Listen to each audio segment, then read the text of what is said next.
Saudara-saudara sekalian, acara hari ini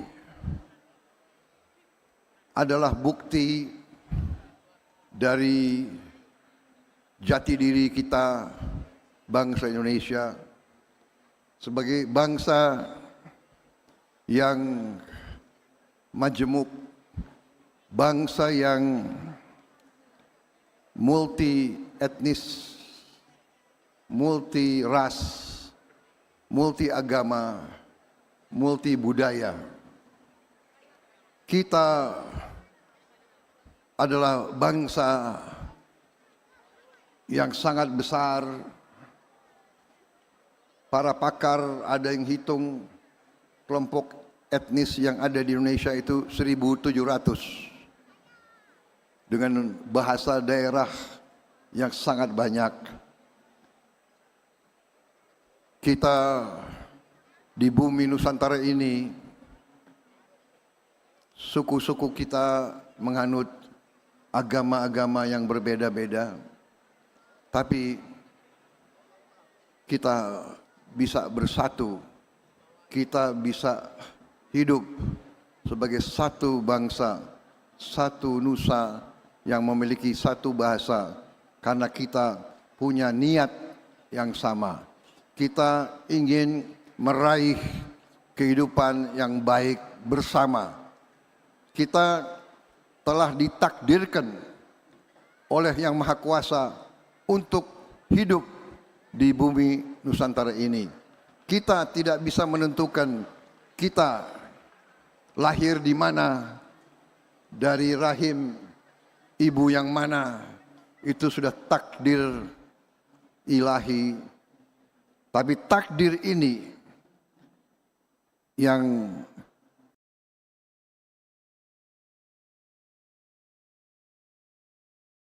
saya merasa besar hati mendapat kehormatan besar menjadi presiden dari sebuah negara yang sangat besar, jumlahnya keempat terbesar di dunia.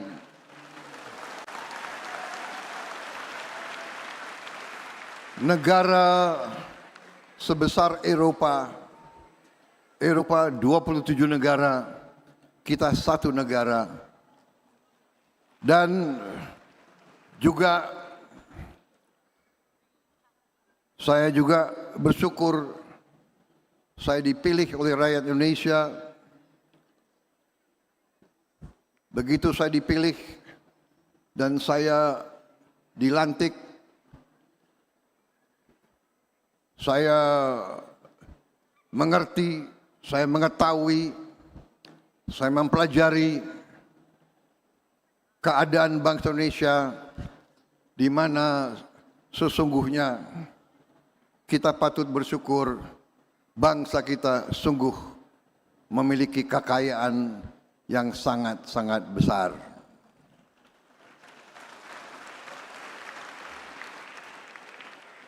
Namun tantangan yang kita hadapi juga sangat besar.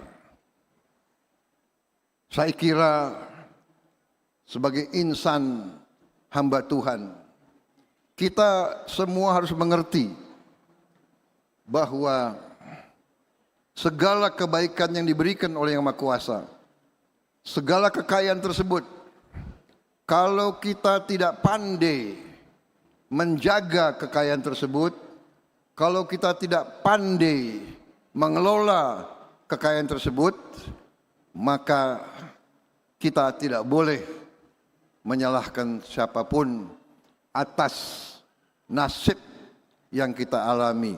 Saudara-saudara sekalian, pada kesempatan ini saya ingin menyampaikan bahwa sesungguhnya di tengah dunia yang penuh ketidakpastian, penuh gejolak, perang di mana-mana, kita harusnya bersyukur bahwa bangsa kita sampai hari ini mengalami keadaan damai. Kita mengerti negara sebesar ini pasti ada perselisihan faham, ada konflik, ada perseteruan, ada persaingan.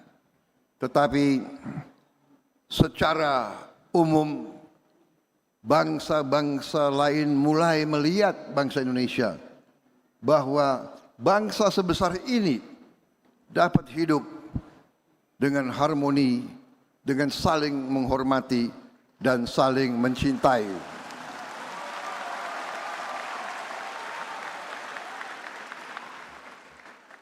Saudara-saudara sekalian, baru saja keluar sebuah survei dunia yang dilakukan bersama oleh Harvard University dan Gallup Poll, di mana dari hampir 200 negara yang rakyatnya setelah ditanya menjawab bahwa rakyat tersebut mengalami bahagia. Negara yang paling nomor satu di dunia sekarang, rakyatnya mengatakan dia bahagia, adalah bangsa Indonesia.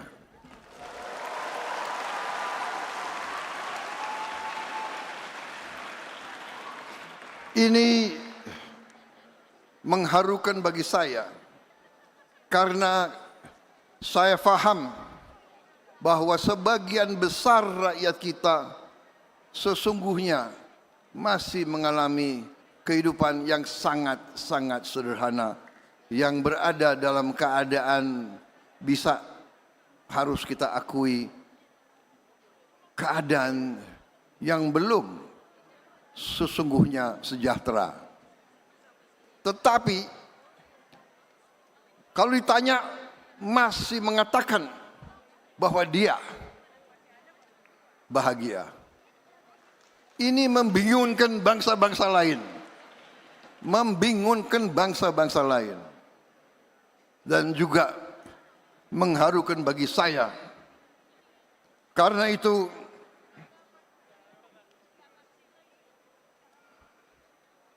saya bersama pembantu-pembantu saya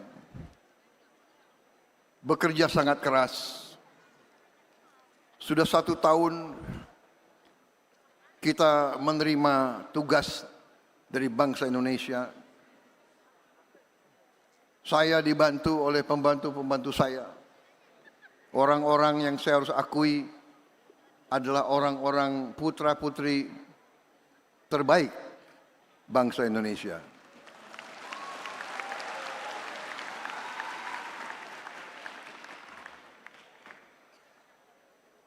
Saya bersyukur saya mendapat kesempatan. Saya diajak bergabung dalam pemerintah Presiden Joko Widodo selama 5 tahun. Selama 5 tahun saya masuk ke dalam kekuasaan eksekutif. Jadi bagi saya 5 tahun itu adalah semacam masa magang, masa pembelajaran. Begitu saya hadir pertemuan kabinet yang pertama, saya lihat kelilingnya itu, dan memang saya sudah tentunya hadir pelantikan. Saya mengatakan kepada beberapa rekan-rekan, saya bilang, waktu itu kan 2019 saya kandidat yang kalah, ya kan? Tapi saya waktu masuk ruang kabinet, saya melihat dan saya katakan, seandainya saya menang, sebagian besar kabinet itu pasti saya ajak membantu saya. Dan itu terbukti begitu saya jadi presiden, ya banyak dari mereka masih tetap saya ajak. Kenapa? Karena memimpin, mengelola dan mengendalikan pemerintahan untuk sebuah negara sebesar ini harus terdiri dari putra-putri terbaik. Tidak bisa kita sembarangan. Jadi saudara-saudara, memang kita harus akui dengan kebaikan bangsa Indonesia, elitnya juga banyak yang ya mau dikatakan apa ya, gak tahu. Pengalaman saya semakin tinggi di masyarakat, sesungguhnya semakin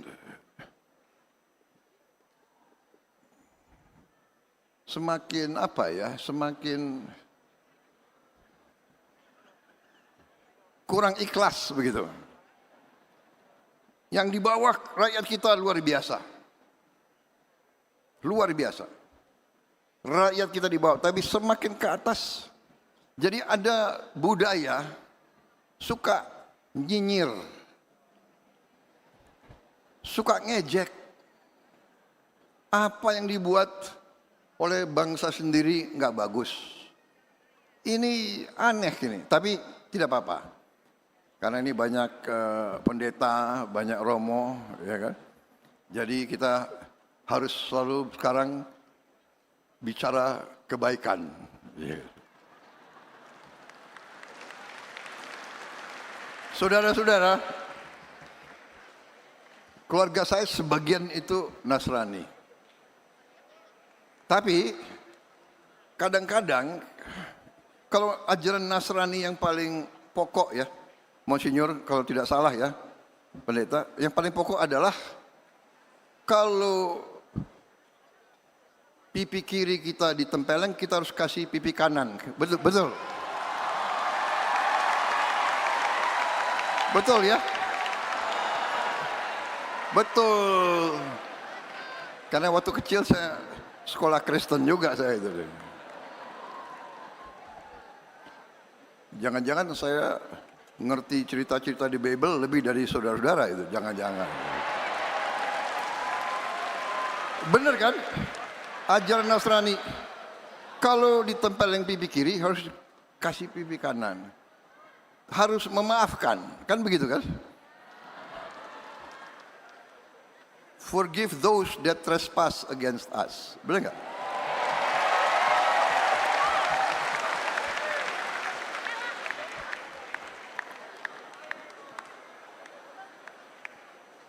Forgive us our trespasses as we forgive those that trespass against us.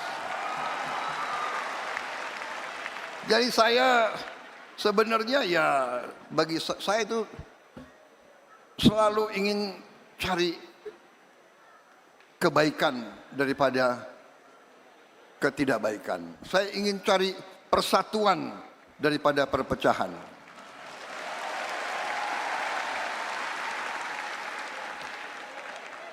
Kalau masuk ke dalam kancah politik, pasti persaingan sangat keras, ketat, dan tidak ada masalah.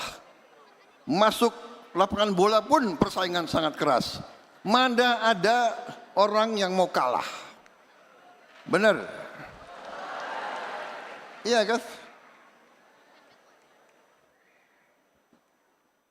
Waktu kita kalah sepak bola saja sedihnya bukan main. Aku kalah Pilpres berapa kali itu, udah lupa.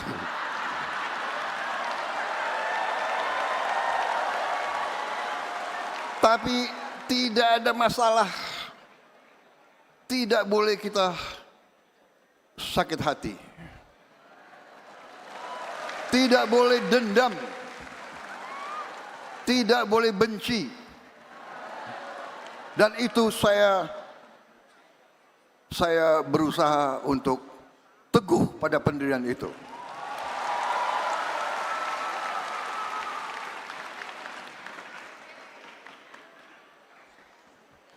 Waktu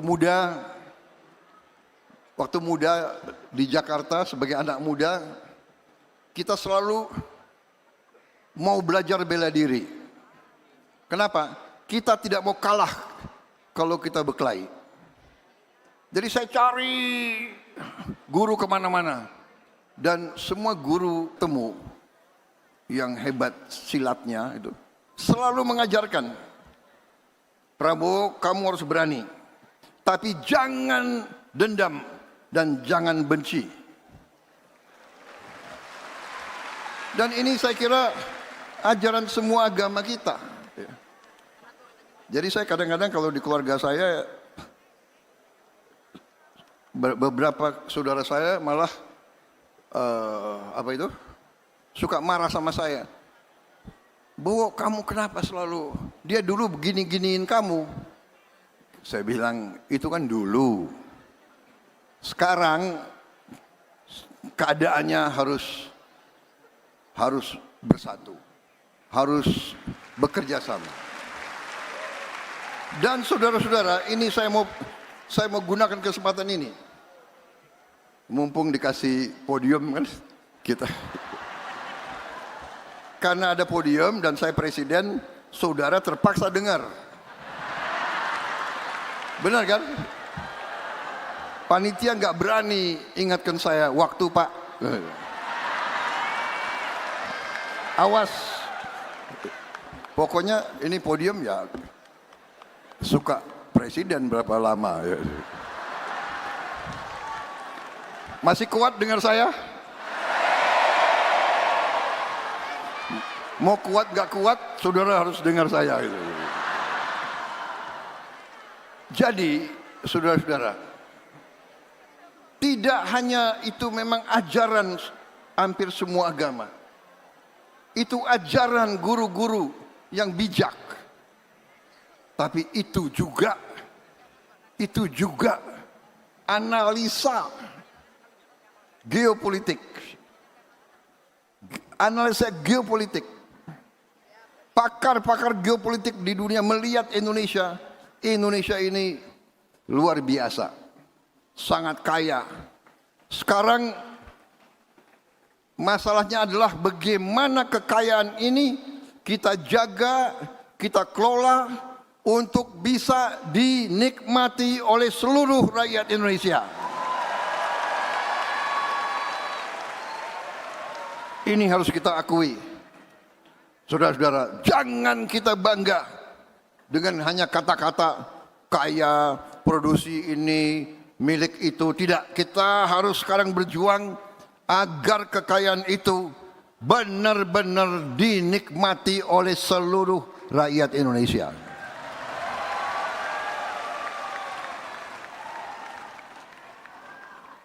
Kita harus menghilangkan kemiskinan dari bumi Indonesia.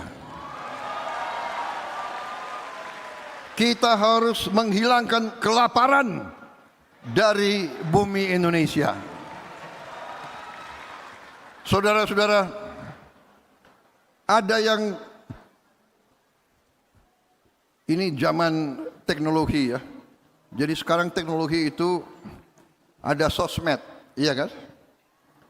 Sosmed ini baik, tapi ada juga kadang-kadang bahayanya.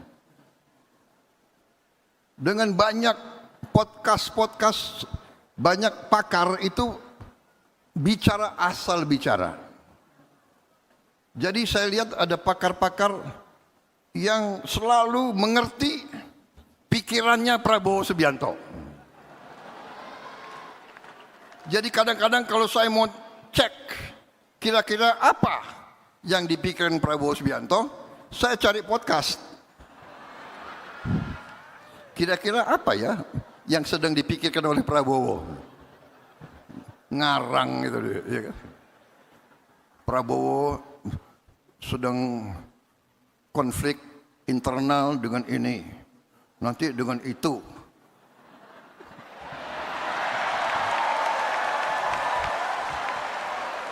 Senangnya rame, gaduh. Padahal nggak ada, saudara-saudara. Jadi, saudara-saudara, yang saya katakan tadi, pakar-pakar geopolitik mengatakan bangsa Indonesia ini akan menjadi bangsa keempat terkaya di dunia. Tapi ada syaratnya. Syaratnya apa? Syaratnya adalah apabila bangsa Indonesia bisa bersatu. Syaratnya apa? Terutama apabila elitnya bisa bekerja sama. Ini bukan, begitu saya lihat baca itu berapa tahun yang lalu, saya semakin yakin. Akhirnya selalu saya ingin selalu mengajak, apapun perbedaan kita, apapun mungkin dosa-dosa kita di masa lalu, karena kita manusia pasti penuh dosa. Pasti ada kesalahan. Tapi sekarang kita harus bekerja sama. Kita harus kompak. Kita harus bahu-membahu.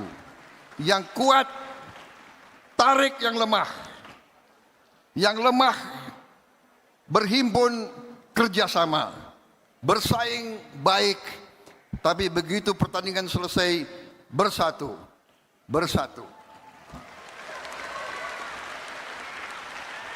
Ada yang mengatakan kalau bersatu itu tidak demokratis. Loh, demokrasi silahkan, koreksi silahkan, kritik bagus, tapi fitnah itu tidak bagus.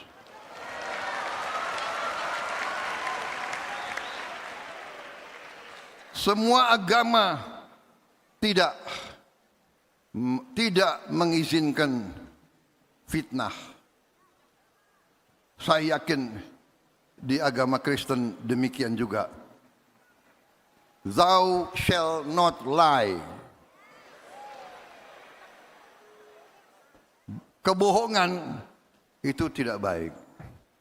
Apalagi kebohongan yang menimbulkan kecurigaan, kebohongan yang menimbulkan perpecahan, kebohongan yang menimbulkan kebencian, ini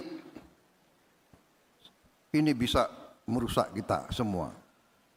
Jadi saudara-saudara, kalau di agama Islam ada itu ajarannya, fitnah itu lebih kejam dari pembunuhan. Bayangkan. Jadi yang kita harus waspadai sekarang, kalau kritik malah kita harus bersyukur. Kalau saya dikoreksi, saya menganggap bahwa saya dibantu, saya diamankan. Kadang-kadang kita tidak suka dikritik, kita tidak suka dikoreksi, tapi sesungguhnya itu mengamankan. Iya kan? Contoh paling sederhana.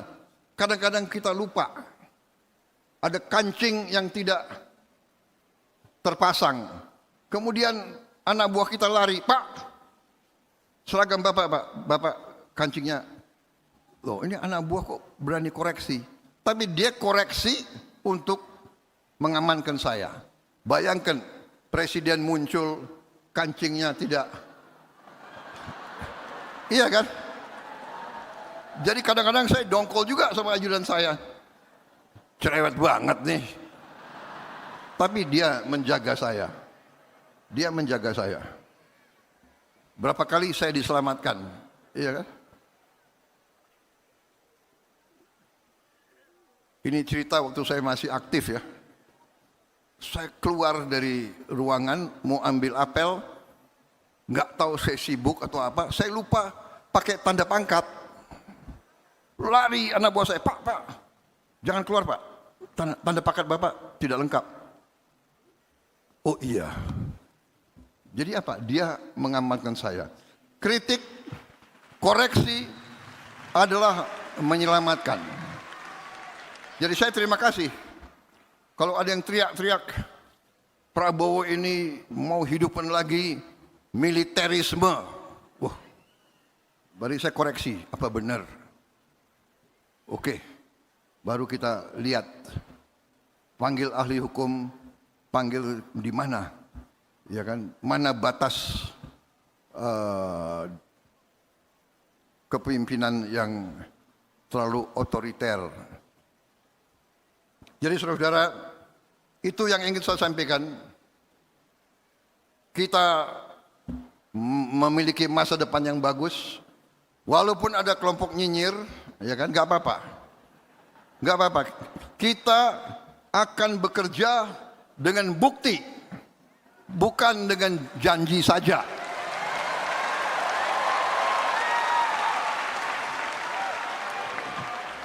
Yang jelas, waktu saya kampanye udah sekian puluh tahun, saya selalu bicara Indonesia harus swasembada pangan. Selalu saya bicara dimanapun. Waktu saya masih di Golkar pun saya sudah bicara itu. Saksinya banyak orang Golkar di sini, karena saya alumni Golkar. Saya tidak berubah. Waktu saya kampanye terakhir, swasembada pangan yang pertama. Dan begitu saya jadi presiden, itu fokus saya. Dan saya beri target kepada tim saya, kita harus swasembada beras 4 tahun. Itu target saya, 4 tahun. Saudara-saudara, di perayaan Natal ini saya dengan bangga hari ini saya bisa menyampaikan, begitu lewat 31 Desember 2025, bangsa Indonesia sekarang sudah swasembada beras. Tahun 2025 kita tidak, target 4 tahun kita bisa capai dalam waktu 1 tahun. Dan kita bantu tidak hanya bangsa Indonesia, kita membantu dunia. Kenapa? Dengan kita tidak import beras, harga beras dunia turun ratusan dolar turunnya. Jadi banyak negara berterima kasih sama kita. Saudara-saudara sekalian, ini satu contoh. Saudara-saudara, saya canangkan makan bergizi gratis. Kenapa? Pilpres berapa kali ya? 4 kali. 3 kali kalah. Tapi yang terakhir menang, oke lah. Iya ya. Saya datang ke desa-desa, di mana-mana, saya lihat anak-anak kecil. Saya tanya, umurmu berapa? 9, 10, 11. Tapi badannya sama dengan anak 4 tahun. Kecil. Dia alami kurang gizi di mana-mana. Dan saya belajar. Saya keliling dunia, saya belajar. Saya lihat bagaimana India membantu rakyat miskinnya dengan makan bergizi gratis. Saudara-saudara, APBN-nya India. APBN-nya India nomor satu bagi dia, nomor satu adalah pertahanan. Karena dia tidak mau ambil risiko keselamatan bangsa dia. Nomor satu, pertahanan. Nomor dua atau nomor tiga adalah makan bergizi. Brasil juga sudah melaksanakan makan bergizi 12-13 tahun yang lalu. Saudara-saudara, sekarang sudah ada 76 negara melaksanakan makan bergizi. Dan saudara-saudara, ahli-ahli dari Amerika, Rockefeller Institute, datang ke Indonesia, lihat kita punya proyek dan menyampaikan kepada saya. Di Istana Merdeka dia sampaikan kepada saya. Ahli dari Rockefeller Institute, dia mengatakan, ini adalah investasi Anda yang terbaik. Satu rupiah investasi kepada makan bergizi gratis, menurut Rockefeller Institute, akan menghasilkan pelipatan nilai ekonomi 5 kali sampai 35 kali. Ini mereka yang bicara, saya tidak mengejar itu. Saya hanya didorong oleh tidak sampai hati saya melihat anak-anak Indonesia kurang gizi. Untuk mereka yang kaya, untuk mereka yang sudah mapan, ya tidak penting. Tapi untuk anak-anak di banyak daerah, makan bergizi itu sangat-sangat penting. Tiap kali saya keliling daerah, saya sedih. Karena walaupun ada yang teriak, terima kasih Pak MBG, saya maju lagi 5 meter, ada yang bilang, kapan Pak kami terima MBG?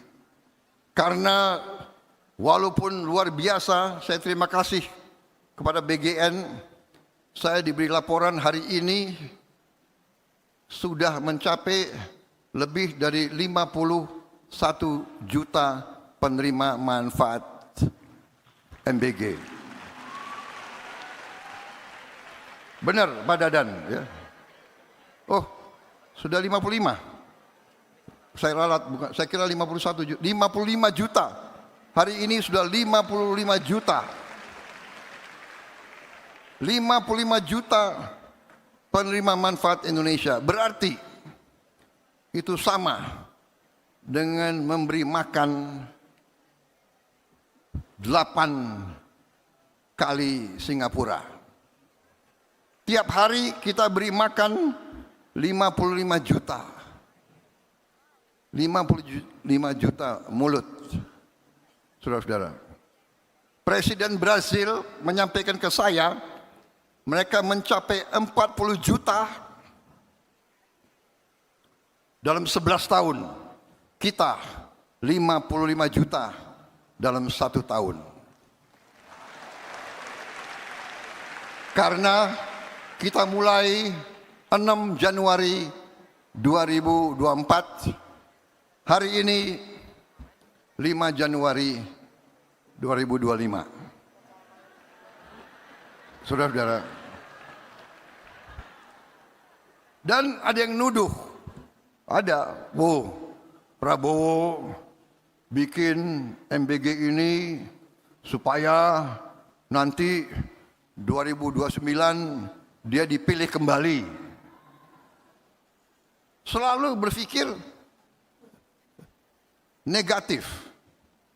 Tapi kalau rakyat milih saya tahun 2029, apa salah saya?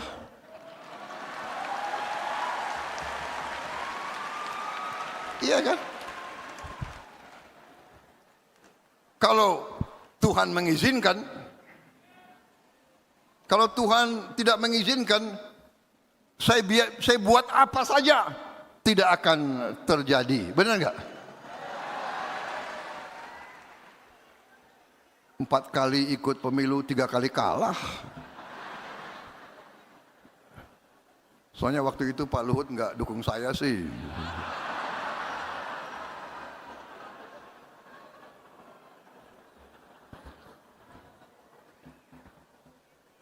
Saudara-saudara,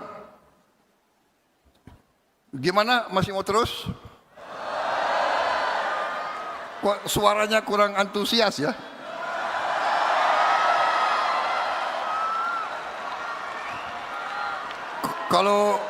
Kalau saya sebut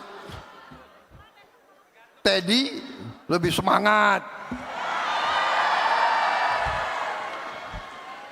Panitia masih boleh terus ya?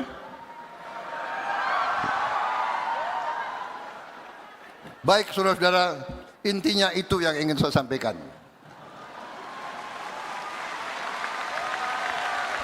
Negara kita hebat, negara kita kaya,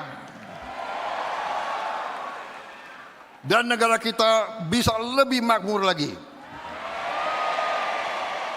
Asal pemimpin-pemimpinnya bersatu, kerjasama.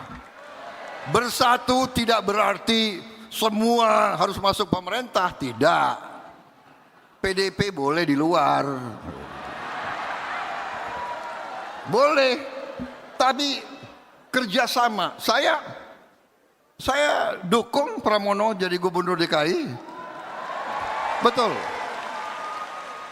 Saudara-saudara, apakah MBG nggak sampai ke Sumatera Barat? Karena aku kalah di Sumatera Barat, berarti MBG jangan ke Sumatera Barat. Nggak ada itu. Apa saya larang MBG ke Aceh? Aku kalah juga di Aceh. Tidak. Karena sekarang saya bukan milik satu partai. Saya sekarang milik seluruh bangsa Indonesia.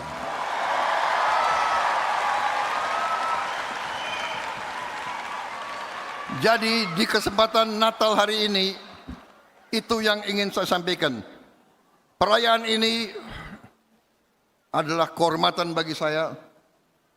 Perayaan ini membuktikan bangsa Indonesia bangsa yang rukun, bangsa yang harmonis. Kita saling hormat menghormati, saudara-saudara.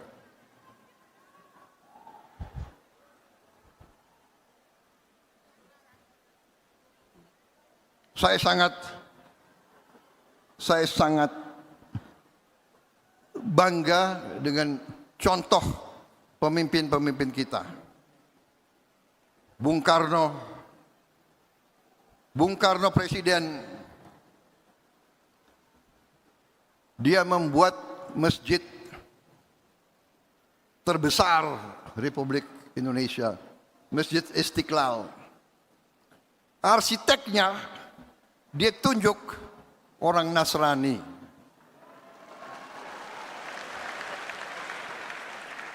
Orang Nasrani yang jadi arsitek Masjid Istiqlal. Di mana ada seperti ini? Saya bangun masjid tidak terlalu besar di Hambalang. Arsiteknya dan yang bangun orang Katolik.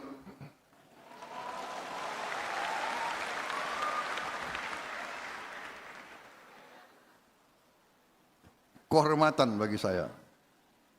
Saya suka musik. Saya punya membina orkestra filharmonik. Sama band. Satu saat band saya itu kebetulan Nasrani semua. Yang kelompok kecilnya, begitu 17 udah banyak.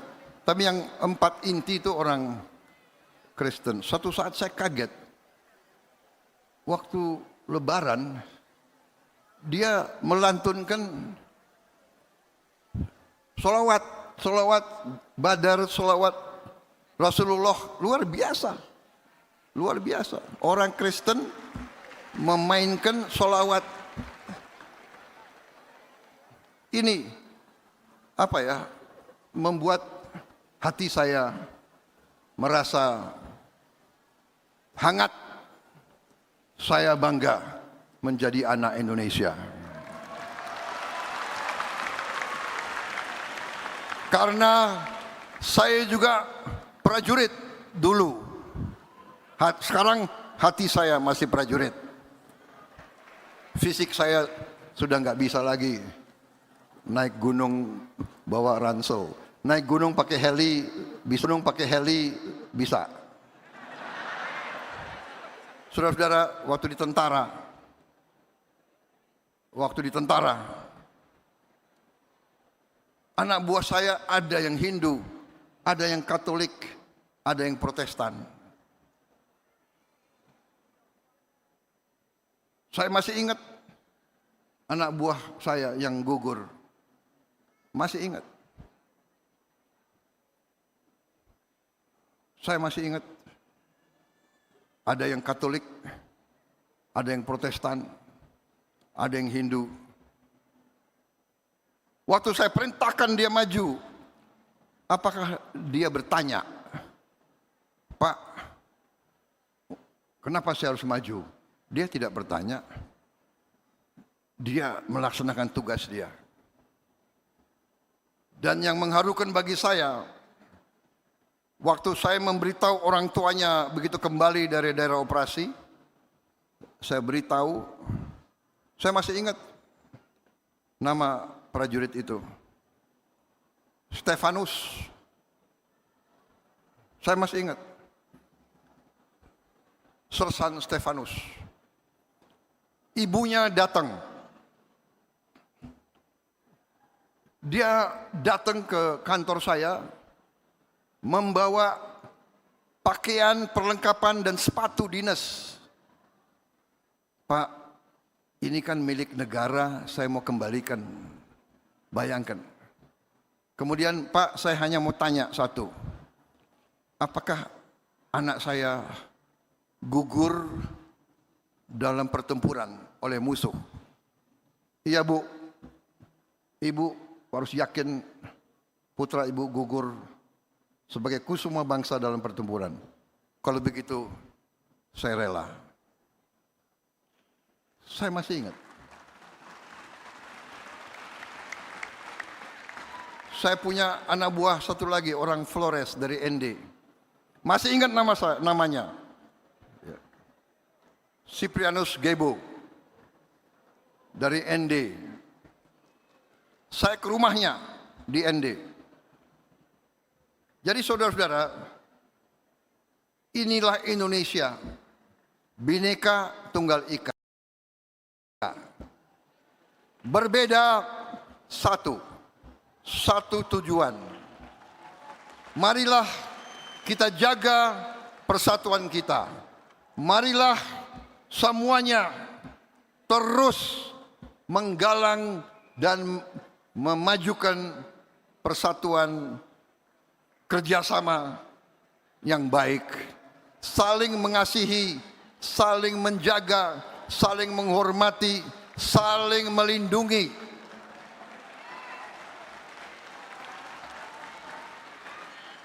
Dan saling memaafkan kesalahan-kesalahan kita. Karena itu, sebagai penutup,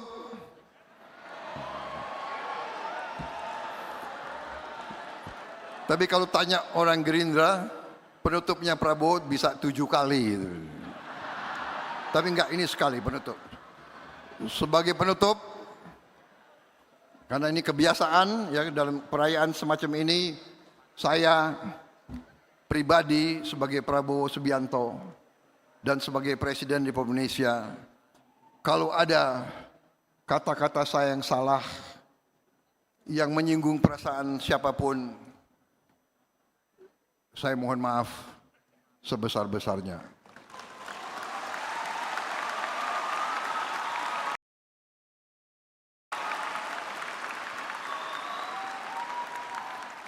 Niat saya dan niat pembantu-pembantu saya tidak ada lain. Kami bekerja keras untuk menghilangkan kemiskinan dari bumi Indonesia.